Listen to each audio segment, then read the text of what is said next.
Welcome to our channel columns collection. आज की इस वीडियो में हम औरिया मकबूल जान साहब का जो कॉलम आपके सामने पेश करेंगे उसका उन्वान है बलूचिस्तान में सोने की तलाश।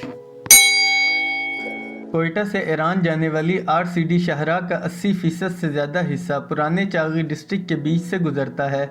अब चागी दो अजला में मुनकसिम हो चुका है, नौशकी और चागी।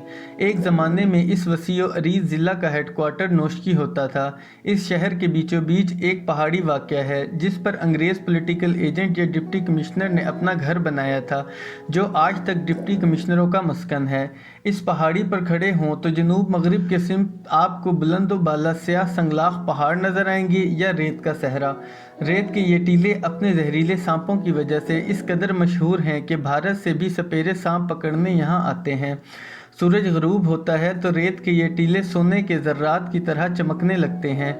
आरसीडी शाहराह पर कोयटा से ईरान की तरफ सफ़र करें तो दाएं हाथ अफ़गानिस्तान साथ साथ चलता है, कहीं चंद किलोमीटर के फासले पर और कहीं ज़रा दूर।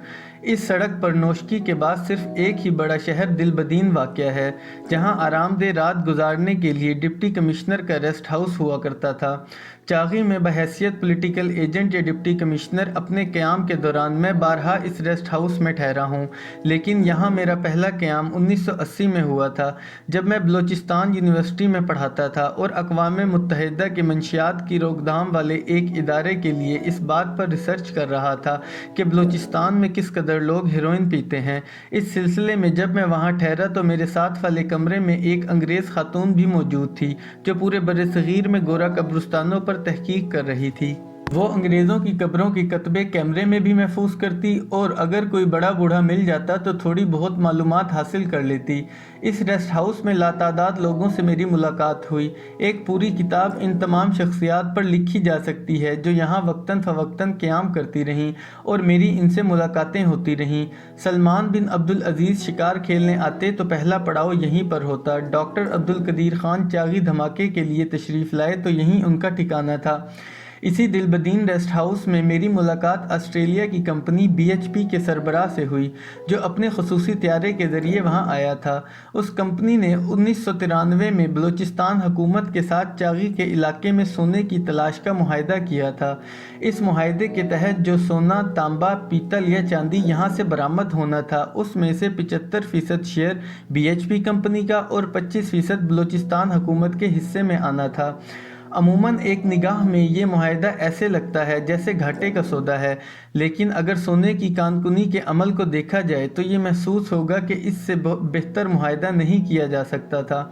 सोने की कान दरअसल ऊपर की सतह पर खुदाई करने वाली कान होती है। जैसे भट्टों की ईंटें बनाने के लिए ज़मीन खोदकर मट्टी निकाली जाती है, वैसे ही बड़े बड़े मट्टी के तोदे खोदकर मशीनों में डालकर रेज़ा रेज़ा किए जाते हैं और फिर इनसे मट्टी अलहदा की जाती है।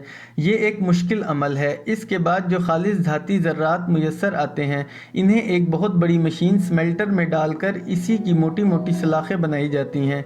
इन मोटी मोटी सलाखों में लोहा, सोना, चांदी, तांबा और पीतल सब एक साथ मौजूद होता है।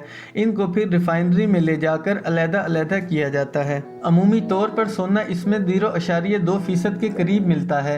ये एक बहुत मेहनत तलब और खसूसी महारत का काम है। ये महारत अगर आपके पास ना हो तो आपके लिए ये सोने के ज़खायर मट्टी के ढेलों से ज़्यादा कीमती नहीं है।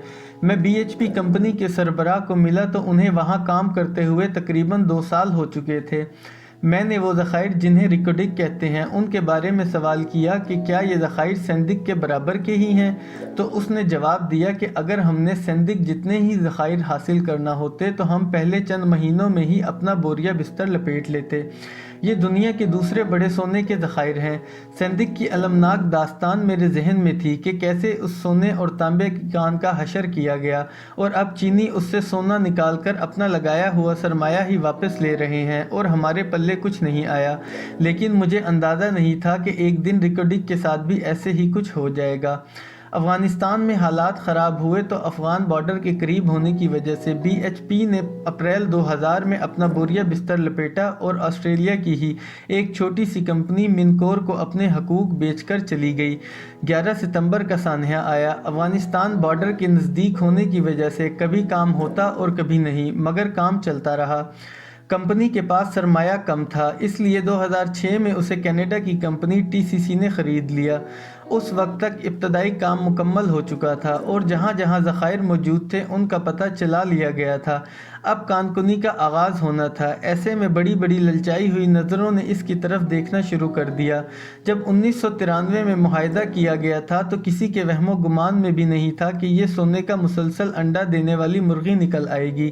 اسی سال یعنی 2006 میں بلوچستان ہائی کورٹ میں اس معاہدے کو چیلنج کر دیا کہ یہ پاکستان کے آئین کے خلاف ہے، لیکن ہائی کورٹ نے فیصلہ دیا کہ یہ لائسنس درست ہے۔ کام دوبارہ شروع ہوا اور جب کان کنی کا لائسنس 2011 میں مانگا گیا تو حکومت بلوچستان نے کمپنی کو کان کنی کا لائسنس دینے سے انکار کر دیا اور کہا کہ آپ سمیلٹر سے سلاخیں بھی یہیں بناؤ اور ریفائنری بھی یہیں لگاؤ۔ یہ اس لیے ناممکن تھا کہ یہ دونوں کام چین میں ہوتے ہیں تاکہ لاگت کم آئے اور کوئی کمپنی اتنی بڑی سرمایہ کاری خود سے نہیں کرتی۔ دراصل بلوچستان حکومت کو پاکستان کے کچھ شعبدے باز سائنسدانوں نے یہ جھانسا دیا تھا کہ ہم خود ہی یہ سارا کام کر لیں گے اور خوب منافع کمائیں گے۔ یہ صاحب تھرکول مائن میں بھی ایسا ناکام تجربہ کر چکے ہیں۔ کمپنی فوراً ورلڈ بینک کی عدالت international centre for settlement of investment dispute میں اپنا مقدمہ لے کر چلی گئی۔ ادھر سپریم کورٹ میں جسٹس افتخار چودھری نے بھی 2013 میں 1993 کے معاہدے کو غیر قانونی قرار دے دیا، لیکن ورلڈ بینک کی عدالت نے جب معاہدات دیکھے اور پتہ لگا کہ کمپنی اب تک $220 ملین خرچ کر چکی ہے تو 12 جولائی 2019 کو انہوں نے پاکستان پر $6 ارب کا جرمانہ عائد کر دیا۔ پاکستان ایئر لائنز کے نیو یارک اور پیرس والے 2 ہوٹل اور دیگر سرمایہ قبضے میں لے لیا گیا۔ حکومت اب منتوں ترلوں پر اتری تو بینک نے عمل درآمد روک کر کہا کہ آپس میں جا کر معاملات طے کر لو۔ اس پر مذاکرات شروع ہوئے اور جرمانہ بڑھتے ہوئے $10 ارب تک جا پہنچا۔ مارچ 2022 کو عمران خان کی حکومت نے کمپنی کے ساتھ معاہدہ کر لیا جس کے تحت $10 ارب کا جرمانہ بھی معاف ہوا اور مزید $10 ارب کی سرمایہ کاری کا وعدہ بھی ہو گیا، مگر سپریم کورٹ میں پھر کوئی عام شہری جا پہنچا۔ اس دفعہ سپریم کورٹ نے فوراً کیس نمٹایا اور اپنے 9 سال پرانے فیصلے کو غلط بتاتے ہوئے 1993 کے اصل معاہدے کو درست قرار دے دیا۔ لیکن اس سارے معاملے میں اس قوم کے قیمتی 11 سال بیت گئے، وہ 11 سال جو اس قوم کی تقدیر بدل سکتے تھے۔